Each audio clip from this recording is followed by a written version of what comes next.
India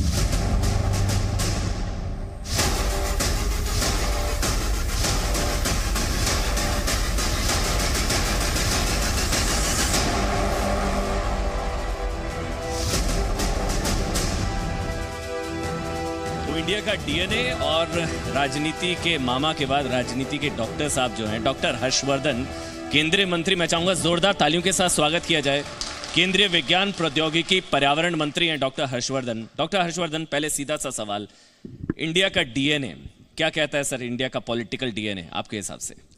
देखिए, सबसे पहली बात तो यह है कि हम सब लोग बहुत भाग्यशाली हैं कि भारत जैसे महान देश में जन्म लेने का मौका मिला, जिसका डीएनए हर क्षेत्र में बहुत पावरफुल और बहुत ही पवित्र और बहुत ही सात्विक रहा है। समाज जीवन के हर क्षेत्र में भारत, विज्ञान हो, एस्ट्रोनॉमी हो, एजुकेशन हो, हेल्थ हो, वैल्यू सिस्टम्स हो, आर्ट एंड कल्चर हो, स्कल्पचर हो, किस भी फील्ड की आप बात करिए, इंडिया का डीएनए, इंडिया का एंशिएंट विजडम वो on top of the world रहा है। हम भारत के लोग विश्व गुरु रहे हैं। और मैं ये समझता हूँ कि आपने पॉलिटिकल डीएनए की बात की है, तो शायद पॉलिटिकल डीएनए ओरिजिनल तो हमारा ये रहा है कि हमारे बारे में विदेशी लोग भी ये कहा करते थे कि भारत में किसी के ऊपर झूठ बोलने का भी अपराध नहीं लगा। ये हमारे देश का वैल्यू सिस्टम्स था। हमारे यहाँ पर लोग आते थे हमारी यूनिवर्सिटीज़ में, यहाँ से शिक्षा और संस्कार लेके सारे दुनिया में भारत की सुगंध फैलाते थे। लेकिन पॉलिटिकल डीएनए शायद हमारा पिछले 7 दशक में उसमें बहुत ज़्यादा डीजनरेशन हुआ है। लेकिन मैं इतना विश्वास के साथ कह सकता हूँ कि जो हमारे मूल्य, जिसके ऊपर भारत के अंदर सार्वजनिक जीवन जो है उसकी नींव होती थी जी, उसको रिस्टोर करने के लिए 2014 में देवताओं की कृपा से 132 करोड़ लोगों को नरेंद्र मोदी जैसा प्रधानमंत्री मिला है, जो भारत के उस सात्विक डीएनए को रिस्टोर करने पर पूरे हृदय, मन और आत्मा से लगा है। और आप देखेंगे कि हमारे प्रधानमंत्री नरेंद्र मोदी जी के ही नेतृत्व में भारत दोबारा से वो विश्व गुरु वाली, वो महान डीएनए वाली ऊंचाइयों को प्राप्त करेगा, सार्वजनिक जीवन में भी करेगा। और पॉलिटिकल डीएनए के बारे में भी एक दिन भारत के दोबारा से सारे दुनिया के लोग कहेंगे कि जैसा पॉलिटिकल डीएनए भारत का है, ऐसा डीएनए सारे विश्व का होना चाहिए। अच्छा, आपने इंडिया के पॉलिटिकल डीएनए की बात करी, लेकिन अगर मैं दिल्ली से रिलेटेड आपसे सवाल पूछूं, केजरीवाल का पॉलिटिकल डीएनए किस तरह का है? अभी उनका मैं ट्वीट पढ़ रहा था, उन्होंने अभी असल में उन्होंने एक ट्वीट किया, आपको जानकारी होगी। मुझे नहीं पता क्या ट्वीट है। ट्वीट किया, एक तो राहुल गांधी ने मना कर दिया, मतलब नाना करते प्यार नहीं ही कर बैठे, नहीं हुआ गठबंधन कांग्रेस और आम आदमी पार्टी का। दूसरा, उन्होंने कहा है कि कांग्रेस और बीजेपी की गुप्त बैठक हुई है दिल्ली चुनावों को लेकर। ये ट्वीट किया उन्होंने। आप कांग्रेस और बीजेपी का गठबंधन हो गया। सच बात तो यह है कि दिल्ली के मुख्यमंत्री के बारे में अभी तो कोई कमेंट करने का भी सच बात है कि मन नहीं करता है, और हमें लगता है कि उनके बारे में कमेंट करने पे समय भी बर्बाद नहीं करना चाहिए।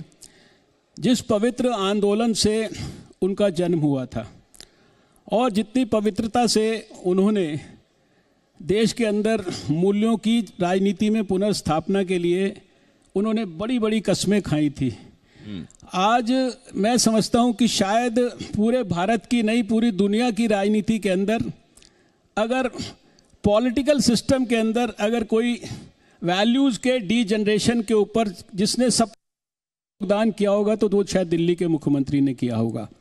और इस नाते अभी आप उनके ट्वीट की बात कर रहे हैं, ये वही मुख्यमंत्री हैं जो दिल्ली के अंदर कहा करते थे कांग्रेस के बारे में, कांग्रेस के बड़े बड़े नेताओं के बारे में कि वो दुनिया के सबसे भ्रष्ट नेता हैं, कांग्रेस पार्टी दुनिया की सबसे भ्रष्ट पार्टी है।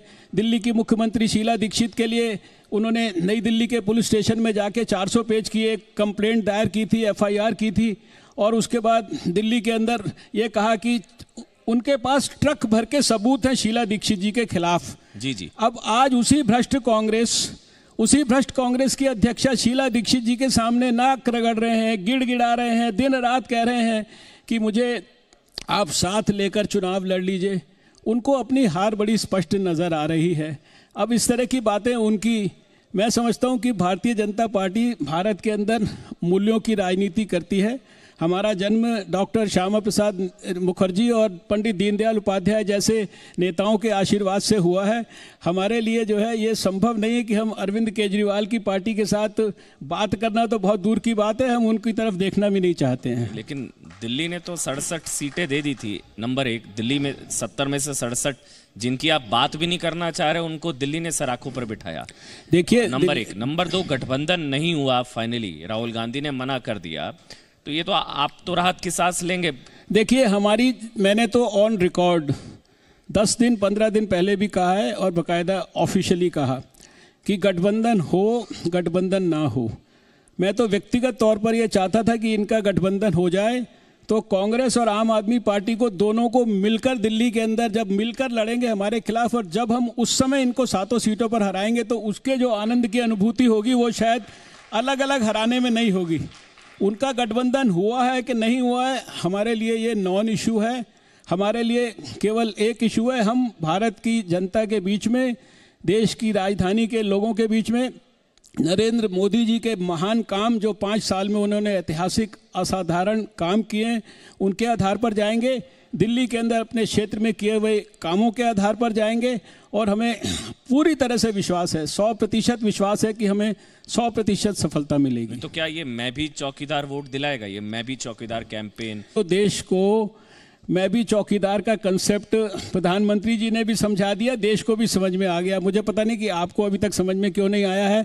प्रधानमंत्री जी ने देश के लोगों से अपील की तो करोड़ों लोगों ने 24 घंटे के अंदर अपने भारत के अंदर अपने ट्विटर के ऊपर, अपने फेसबुक पे ऊपर अपने नाम के आगे चौकीदार लगा दिया। प्रधानमंत्री जी ने 2 साल पहले एक सपना देशवासियों के सामने रखा था न्यू इंडिया का, 2022 तक नया भारत बनाने का, और उन्होंने कहा कि हम ऐसा भारत बनाना चाहते हैं जहां हर व्यक्ति के चेहरे पर मुस्कान हो, हर बच्चे के लिए स्वास्थ्य की, शिक्षा की, पर्याप्त पोषण की व्यवस्था हो, हर महिला के लिए उसकी सुरक्षा की व्यवस्था हो, हर बुजुर्ग के स्वाभिमान की व्यवस्था हो।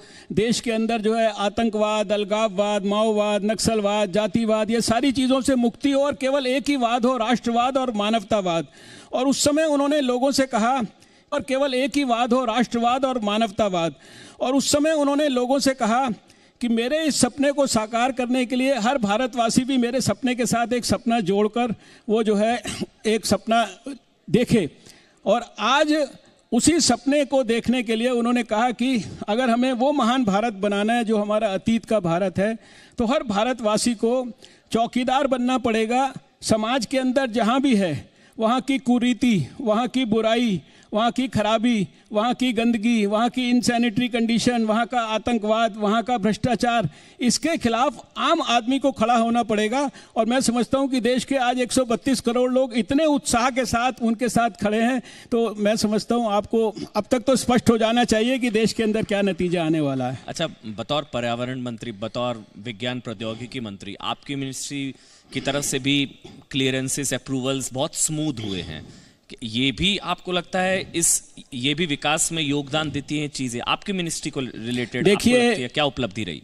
आपको सारे देश के लोग जानते हैं कि भारत के पर्यावरण मंत्रालय का नाम 2014 से पहले एक विशेष नाम के साथ टैक्स जोड़कर जो है वो जाना जाता था।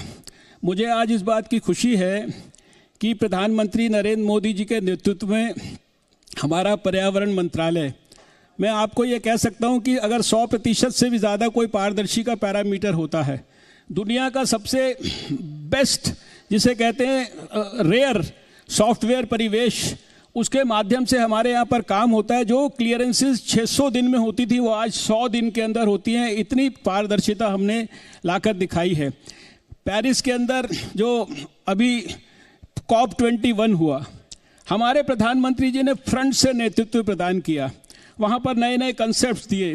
ये international solar mission, international solar alliance, mission innovation, ये सब हमारे प्रधानमंत्री जी की कल्पना है। आज पर्यावरण के क्षेत्र में जो कुछ हमने किया है उसके कारण पर्यावरण का जो हाईएस्ट अवार्ड है पूरे संसार का, यूनाइटेड नेशंस का, उसको जिसे अर्थ केयर अवार्ड कहते हैं, उसको प्रधानमंत्री जी को यूनाइटेड नेशंस ने दिया। और जब प्रधानमंत्री जी के पास समय नहीं था, उन्होंने कहा कि मैं न्यूयॉर्क जाने के लिए मेरे पास पर्याप्त समय नहीं है, तो यूनाइटेड नेशन सेक्रेटरी जनरल साहब ने कहा कि मैं दिल्ली में आता हूँ, दिल्ली में आके आपको ये अवार्ड दूंगा। जितने पैरामीटर्स हैं पर्यावरण के अंतर्राष्ट्रीय स्तर पर जो रिकॉर्ड होते हैं, 33 से 35% हमने कहा कि हम 2030 तक ग्रीन हाउस गैसेस को रिडक्शन करेंगे 2005 के लेवल के मुकाबले। अभी हमने अपनी अंतर्राष्ट्रीय रिपोर्ट जो 2018 में दी है सारे दुनिया को, तो केवल 14 तक के कैलकुलेशंस में हम 21% जो है ऑलरेडी कम कर चुके हैं, जबकि हमें 21 से 25% तक कम करना था 2020 तक। ये 2014 की जो इंस्टॉल्ड कैपेसिटी होती है, वो जो क्लीन एनर्जी से सारी टोटल इंस्टॉल्ड कैपेसिटी का 40% हमें केवल क्लीन एनर्जी से 2030 तक उपलब्ध कराना था। आज मैं आपसे 2019 में बात कर रहा हूँ, 35% हम ऑलरेडी इंस्टॉल्ड कैपेसिटी का भारत के अंदर हम प्रस्तुत कर चुके हैं।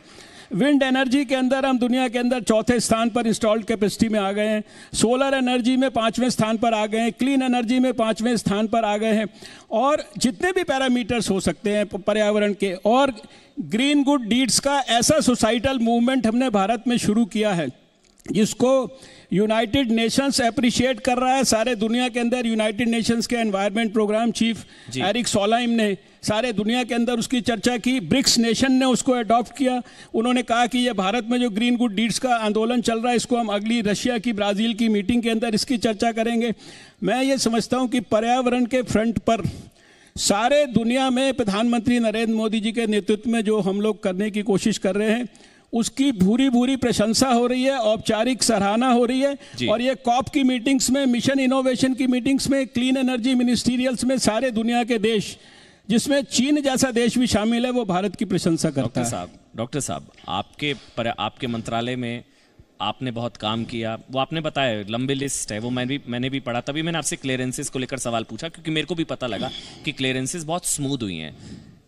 काम आपने किया, लेकिन वोट तो राष्ट्रवाद पर ही पड़ेगा ना, या राष्ट्रवाद के इर्द गिर्द ही चुनाव होगा? देखिए, हर काम जो व्यक्ति करता है वो राष्ट्रवाद है। एक साधारण व्यक्ति भी अगर ईमानदारी से अपना छोटा सा जो कोई किसी ऑफिस के अंदर पीएन भी अगर दिन भर अपनी ड्यूटी ईमानदारी से करता है, वो भी राष्ट्रवाद का परिचायक होता है। इसलिए मैं नहीं समझता कि आपकी राष्ट्रवाद की क्या डेफिनेशन है। जीवन में व्यक्ति देश के लिए, समाज के लिए, मानव कल्याण के लिए, दूसरों के हित के लिए, जैसे स्वामी विवेकानंद कहते थे, जीवन में केवल वही लोग जीते हैं जो दूसरों के लिए जीते हैं, बाकी सब लोग जीते हुए भी मृतक के समान हैं। तो जो भी व्यक्ति इस मानवतावादी दृष्टिकोण के हिसाब से ईमानदारी से कहीं पर भी काम करता है, उसको हम राष्ट्रवाद कहते हैं।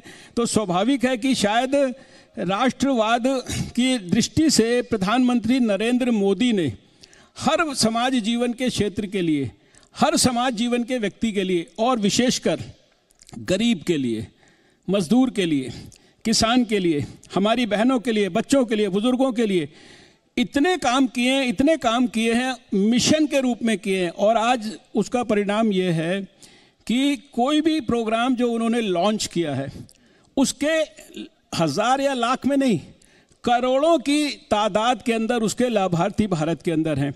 ये अभी जो आयुष्मान भारत का प्रोग्राम लॉन्च हुआ, प्रधानमंत्री जी ने मुझे कहा कि ऐसे मरीजों से आप जाकर मिलो कि जिनको आयुष्मान भारत की योजना से लाभ मिला है, और उनसे जाकर पूछो कि उनको कोई तकलीफ तो नहीं हुई, क्योंकि वो चाहते थे कि इस प्रोग्राम में अगर कोई सुधार की आवश्यकता है तो हम सुधार करें। आप विश्वास नहीं करेंगे, मैं दिल्ली से बाहर भी जाकर ऐसे मरीजों से मिला, क्योंकि दिल्ली में अनफॉर्चुनेटली जो दिल्ली की सरकार है, दिल्ली के जो मुख्यमंत्री हैं, उन्होंने इस प्रोग्राम को दिल्ली में केवल इसलिए लॉन्च नहीं किया, गरीबों को केवल इसलिए वंचित किया क्योंकि ये प्रोग्राम प्रधानमंत्री नरेंद्र मोदी ने लॉन्च किया है। आप विश्वास नहीं करेंगे, क्योंकि मैंने वो वीडियोस जो हैं उनसे बातचीत के उनको ट्विटर के ऊपर पोस्ट किया है। लोग आंखों में आंसू भरकर, जिसे कहते हैं कि फूट फूट कर रोते हुए महिलाओं ने, बुजुर्गों ने, मुस्लिम भाइयों ने, मुस्लिम परिवार की महिलाओं ने, उन्होंने कहा नरेंद्र मोदी हमारे लिए जो है मसीहा है, नरेंद्र मोदी हमारे लिए भगवान है। इस प्रकार के पैरामीटर्स जो है प्रधानमंत्री जी ने स्थापित किए। अब ये राष्ट्रवाद ही तो है, और इसको राष्ट्रवाद के अलावा क्या बोलेंगे। राष्ट्रवाद का जो मैं समझता हूँ पैरामीटर है, उस पर नरेंद्र मोदी से बेहतर मैं नहीं समझता किसी ने इस भारत के अंदर काम किया है। ब्रांड मोदी 2014, ब्रांड मोदी 2019 और मजबूत हुआ है या बालाकोट के बाद मजबूत हुआ है? बालाकोट से पहले थोड़ी ढलान थी। ब्रांड मोदी आपके हिसाब से मजबूत हुआ है या थोड़ा हमें पता नहीं कि ये ब्रांड क्या होता है। हम नरेंद्र मोदी जी को कम से कम 30-40 साल से एक समाज के साधारण कार्यकर्ता के रूप में देख रहे हैं। मैं उन्हें 30-40 साल से नज़दीक से देख रहा हूं और उनको दूर से मैंने चीफ मिनिस्टर के रूप में भी देखा है और अभी प्रधानमंत्री के रूप में बहुत नज़दीक से 5 साल काम करते हुए देखा है। मेरे को तो इतना ही समझ में आया कि वो पूरी तरह से मानव कल्याण के लिए, राष्ट्र धर्म के लिए समर्पित हैं। वो वही कार्यकर्ता हैं जो 30-40 साल पहले होते थे और उसी कार्यकर्ता भाव से दिन रात परिश्रम करके बेजोड़ ईमानदारी से, सात्विक भाव से, निस्वार्थ भाव से, कमिटमेंट के साथ, ऑनेस्टी के साथ, डेडिकेशन के साथ, विजन के साथ वो भारत के लिए काम कर रहे हैं। इसलिए ये ब्रांड क्या होता है मुझे नहीं पता, मेरे को तो इसकी भाषा समझ में नहीं आती है। 14 में ब्रांड मोदी दिखा था, जब 80 में से 73 और तमाम राज्यों में क्लीन स्वीप हुआ था। बहरहाल मेरा सवाल आपसे ये है, केजरीवाल, मैं दिल्ली की पॉलिटिक्स पे दोबारा रुक कर रहा हूँ, फुल स्टेटहुड की मांग बार बार करते हैं केजरीवाल। वो कहते हैं पूर्ण राज्य का अगर दर्जा चाहिए तो मुझे जिताओ। वो कहते हैं कि दिल्ली के लोग अगर कानून व्यवस्था चाहते हैं बेहतर हो, पूर्ण राज्य का दर्जा मिले, फुल स्टेटहुड, तो मुझे जिताओ। ये इनका पूरा नैरेटिव है कैंपेन का। फुल स्टेटहुड को लेकर, दिल्ली को पूर्ण राज्य का दर्जा देने को लेकर बीजेपी का क्या स्टैंड है? देखिए, 2 बातें समझ लीजिए। पहली बात तो केजरीवाल जी की अचानक अभी चुनाव के पहले नींद खुल गई और एक दिन नींद खुलते ही उनको ध्यान में आया कि दिल्ली में पूर्ण राज्य के दर्जे के बारे में बात करना शुरू करें। पूरे 4 साल में 70 पॉइंट का एजेंडा दिया था। एक पॉइंट के लिए समय दे तो मैं 70 के 70 पॉइंट बता सकता हूं। एक भी विषय के ऊपर कोई भी काम नहीं किया, कोई भी वादा नहीं किया, वादा पूरा नहीं किया। 4 साल केवल प्रधानमंत्री जी को और भारतीय जनता पार्टी को गाली देने के अंदर अपना समय व्यर्थ किया। अब अचानक पूर्ण राज्य के दर्जे की बात कर रहे हैं। अब दूसरी बात, पूर्ण राज्य का दर्जा, इसके लिए भारत की पूरी राजनीति के लंबे 70 साल के अंदर अगर किसी एक सरकार ने पूर्ण राज्य के लिए बिल बनाया पार्लियामेंट के अंदर, तो वो हमारी अटल बिहारी वाजपेयी की सरकार ने बनाया और अडवाणी जी ने शायद अगस्त या सितंबर के महीने में 2003 में उसको पार्लियामेंट में प्रस्तुत किया था। तब कई लोगों ने उसका विरोध किया तो उन्होंने उसको सेलेक्ट कमेटी, स्टैंडिंग कमेटी को भेजा। प्रणब मुखर्जी साहब उसके चेयरमैन थे, लेकिन जब तक अटल जी की सरकार रही वो उसकी रिपोर्ट नहीं आई, इसलिए वो बिल लैप्स हो गया। अब आप मुझे ये बताइए कि पूर्ण राज्य का अगर दिल्ली को दर्जा देना हो तो क्या स्टेट गवर्नमेंट के साथ डिस्कशन किए बगैर, उसके साथ सहमति किए बगैर, उसके साथ पैरामीटर्स तय किए बगैर क्या वो किया जा सकता है? और दिल्ली में अगर एक अराजक, जिसको मैं कहूं कि अर्बन नक्सल की दूसरी अगर कोई परिभाषा हो सकती है, जो स्वयं इस बात में गर्व महसूस करता है, क्या दिल्ली के लोग भूल गए हैं कि रिपब्लिक डे पर यही अरविंद केजरीवाल जो है रिपब्लिक डे की परेड को रोकने के लिए वहां पर इंडिया गेट पर धरने के लिए बैठ गए थे? क्या ऐसे अराजक, जो अपने आप को अराजक कहने में गर्व महसूस करता हो, क्या ऐसे मुख्यमंत्री के हाथ में दिल्ली की law and order situation, full statehood आप दे सकते हैं? वो तो कल कहेंगे कि जो है प्रधानमंत्री जी का रास्ता रोक दो, राष्ट्रपति जी को राष्ट्रपति भवन से मैं निकलने नहीं दूंगा। इसलिए जब तक दिल्ली में ऐसी सरकार है जो अपने आप को अराजक कहने में गर्व महसूस करती हो, जिसका सारा व्यवहार ही अराजक हो, उसके साथ तो देना तो बहुत दूर की बात है, उसके साथ इसके बारे में चर्चा भी नहीं की जा सकती। मैं समझ गया, मतलब मुझे जो समझ में आया, जब तक दिल्ली में केजरीवाल है तब तक पूर्ण राज्य नहीं देंगे आप? नहीं, देखिए, मैंने आपको विषय बड़ा स्पष्ट कर दिया। अगर हमारी पार्टी की कोई इसके बारे में सोच में कोई कमी होती तो अटल बिहारी वाजपेयी जी की सरकार में इसके ऊपर बिल बनाकर क्यों पार्लियामेंट के अंदर लेकर आते? केजरीवाल से है। अब दिक्कत क्या है? दिक्कत आप जो मर्जी समझिए, मैंने आपको विषय समझा दिया। आपने कहा कि जब तक ये अराजक मुख्यमंत्री है तब तक इनके हाथ में फुल स्टेटहुड नहीं दे सकते। उसको आप खुद सोचिए, दिल्ली इतना कॉम्प्लिकेटेड है, यहाँ पार्लियामेंट है, यहाँ पर राष्ट्रपति भवन है, यहाँ प्रधानमंत्री रहते हैं, यहाँ केंद्र के सारे मंत्री रहते हैं, यहाँ सारे स्टेट के चीफ मिनिस्टर्स आकर रहते हैं, यहाँ पर लाल किला है जहाँ प्राइम मिनिस्टर एड्रेस करते हैं। क्या यहाँ की टोटल कानून व्यवस्था को बिना किसी डिस्कशन के, बिना किसी सहमति के, बिना किसी प्रकार का एक विजन बनाए, क्या उसको इम्प्लीमेंट किया जा सकता है? तो स्वाभाविक है कि उसको इम्प्लीमेंट करने के लिए बहुत सारी चर्चाओं की जरूरत है, बहुत सारे स्टेक होल्डर्स के इन्वॉल्वमेंट की जरूरत है, बहुत सारे डिस्कशन के बाद एक कंसेंसस बनाने की जरूरत है। दिल्ली वालों को ये बीजेपी कह रही है कि केजरीवाल को हटाओ तब पूर्ण राज्य का दर्जा मिल सकता है। अब आप उसको कैसे भी इंटरप्रेट कर सकते हैं, लेकिन मैं समझता हूं किसी भी अराजक नेतृत्व के प्रेजेंस में कोई दुनिया की गवर्नमेंट जो है उसके हाथ में इस तरह से लॉ एंड ऑर्डर नहीं दे सकती। ठीक है सर, 2013 में आप मुख्यमंत्री का चेहरा थे बीजेपी, 31 सीटें, सिंगल लार्जेस्ट पार्टी बीजेपी बनी थी। वापस स्टेट पॉलिटिक्स में ही रहना चाहेंगे या फिर जाना चाहेंगे या फिर सेंटर में?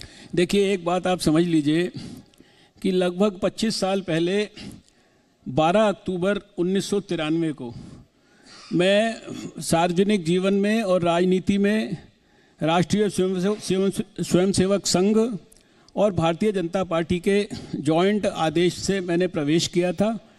उस दिन से लेकर आज के दिन तक ना मैंने कोई प्रत्यक्ष ना अप्रत्यक्ष ना कोई सटल तरीके से, ना मेरी कोई इच्छा है, ना मेरी कोई महत्वाकांक्षा है, ना मेरा कोई पर्सनल एजेंडा है। मेरे लिए पार्टी जो भी जिम्मेदारी तय करे जिस भी रूप में, वो मेरे लिए जो है सर्वमान्य है। और उसके लिए मेरा केवल एक ही प्रिंसिपल है कि जो भी काम जिस समय पे भी संगठन दे उसको पूर्ण ईमानदारी, पूर्ण निष्ठा, पूर्ण कमिटमेंट के साथ उसके ऊपर काम करो। इसके अलावा मेरा कोई एजेंडा नहीं है। इस सवाल का मेरे पास कोई जवाब भी नहीं है, क्योंकि मैंने आज तक अपने बारे में कोई भी निर्णय किया नहीं है, ना सोचा है, ना मेरा कोई एजेंडा है। आपने बीजेपी को सिंगल लार्जेस्ट पार्टी बना दिया था। आपके चेहरे पर दिल्ली बीजेपी में चुनाव लड़ी 2013, आपके नेतृत्व में आपने सिंगल लार्जेस्ट पार्टी बना दी 31 सीट। तो आपकी रुचि दिल्ली में है क्योंकि आपके चेहरे पर बीजेपी को फायदा हुआ था। देखिए, आप मेरी बात समझिए, जब 2013 में मुझे पार्टी ने चीफ मिनिस्टरियल कैंडिडेट बनाया था तो वो भी मेरी इच्छा के कारण नहीं बनाया था, वो पार्टी का निर्णय था जो उन्होंने मुझे कहा, और मैंने उसको चुनाव से 15 दिन पहले जो है उस निर्णय को स्वीकार किया और मैंने जो है उसके अनुरूप जो है चुनाव के अंदर मैं गया। 2014 के अंदर मुझे पार्टी ने कहा कि अभी आपको सांसद बनना है। सांसद बनने के लिए उन्होंने मुझे कहा कि आपको जाकर चांदनी चौक में कपिल सिब्बल साहब के खिलाफ लड़ना है। मैंने कहा पार्टी का निर्णय है, मुझे बिल्कुल सर माथे पर है। तो मैंने आपको जो बताने की कोशिश की कि डॉक्टर हर्षवर्धन ने अपने बारे में ना तो आज तक कोई निर्णय किया है और ना ही भविष्य में मैं करने वाला हूं। पार्टी जो भी मुझे कहे मेरे लिए जो है वो। एक आखिरी सवाल, जय जवान जय किसान, उसके बाद जय विज्ञान भी देखा हमने, अंतरिक्ष में चौथी अंतरिक्ष महाशक्ति, जय अनुसंधान कब होगा? देखिए, आपने ठीक कहा, बड़ी खुशी हुई मुझे ये आपने सवाल पूछा। हमारे महान प्रधानमंत्री लाल बहादुर शास्त्री जी ने ये जय जवान और जय किसान का नारा देश के लोगों को दिया था। उसके बाद मैं हमेशा साइंस एंड टेक्नोलॉजी मिनिस्टर के रूप में हमेशा प्रधानमंत्री अपने अटल बिहारी वाजपेयी जी, जो हमारे सबके हृदय सम्राट है, इतने आदरणीय हैं, उनका मैं हमेशा आभारी साइंटिफिक कम्युनिटी की तरफ से समझता हूँ, पूरे देश की तरफ से, कि उन्होंने साइंस को एक प्रकार से बहुत बड़े सेंटर स्टेज पर लेकर वो आए। आप जानते हैं कि मार्च में वो 1998 में प्रधानमंत्री बने। 11 मई 1998 को उन्होंने पोखरण करके दिखा दिया। जो जज्बा था कवि हृदय का, वो भी उन्होंने राष्ट्र धर्म का प्रदर्शित किया। और फिर उन्होंने साइंस को फोकस करने के लिए इस नारे के साथ कहा कि जय जवान जय किसान और जय विज्ञान होना चाहिए। आज मैं साइंटिफिक कम्युनिटी की तरफ से प्रधानमंत्री नरेंद्र मोदी जी का हृदय से बहुत आभारी हूँ कि उन्होंने इस जय जवान जय किसान और उनके मेंटर अटल बिहारी वाजपेयी ने जो जय विज्ञान जोड़ा था, उसके साथ उन्होंने आज जय अनुसंधान जोड़ दिया। और शायद आज 21वीं शताब्दी में जी अनुसंधान का जो महत्व है और जो इनोवेशन इकोसिस्टम के डेवलपमेंट का जो महत्व है, और उसके कारण जो उन्होंने स्टार्टअप स्टैंड अप का प्रधानमंत्री जी ने मूवमेंट देश के अंदर दुनिया के लिए खड़ा किया। आज इजराइल में भी भारत के इनोवेशन मूवमेंट के बारे में, मैं इजराइल में गया था साइंस एंड टेक्नोलॉजी मिनिस्टर के रूप में, तो रात को डिनर के ऊपर वहाँ के राष्ट्रपति ने थोड़ा दूरी पे बैठे थे, किसी को इशारा करके बुलाया कि वो साइंस एंड टेक्नोलॉजी मिनिस्टर को बुलाओ। साथ में मुझे बैठा लिया, बैठा के 10 मिनट वो नरेंद्र मोदी जी की, भारत के इनोवेशन सिस्टम की, भारत की साइंटिफिक प्रोग्रेस की, इसकी जो है तारीफ करने लगे। तो ये जो जय अनुसंधान प्रधानमंत्री जी ने दिया है, ये मैं समझता हूँ बहुत हिस्टोरिक है। अनुसंधान के अंदर हम लोगों ने कम से कम 3 गुना जो है अपना जो कमिटमेंट है, फाइनेंशियल कमिटमेंट और हर तरह का कमिटमेंट, उसको 3 गुना किया है प्रधानमंत्री मोदी जी के समय में। और आने वाले समय में प्रधानमंत्री जी विज्ञान के माध्यम से दुनिया का 2030 तक second third most powerful nation Bharat को बनाना चाहते हैं जी। और मैं विज्ञान और टेक्नोलॉजी मंत्री के रूप में ये महसूस करता हूं कि देश की 70 साल की हर अनसुलझी समस्या का समाधान विज्ञान के माध्यम से हो सकता है। जी। विज्ञान का लाभ देश के आम जनता तक पहुंचे, गांवों तक पहुंचे, गरीबों तक पहुंचे, इसके लिए प्रधानमंत्री जी का कमिटमेंट है, हम सबका कमिटमेंट है, और हम इसके माध्यम से देश के लोगों को खुशहाल बनाने में किसी भी प्रकार की कसर नहीं छोड़ेंगे, और इसके लिए जय अनुसंधान होता रहेगा। बिल्कुल, जय जवान, जय किसान, जय विज्ञान और जय अनुसंधान। और जय अनुसंधान, क्योंकि विज्ञान के क्षेत्र में तो हमने छलांग लगाई है। बहुत बहुत शुक्रिया आपका Thank you doctor so much. Harshvardhan, आपने समय निकाला ज़ी न्यूज़ के लिए, और एक छोटा से सोवेनियर हमारी तरफ से। चाहूंगा जोरदार तालियां डॉक्टर हर्षवर्धन के लिए।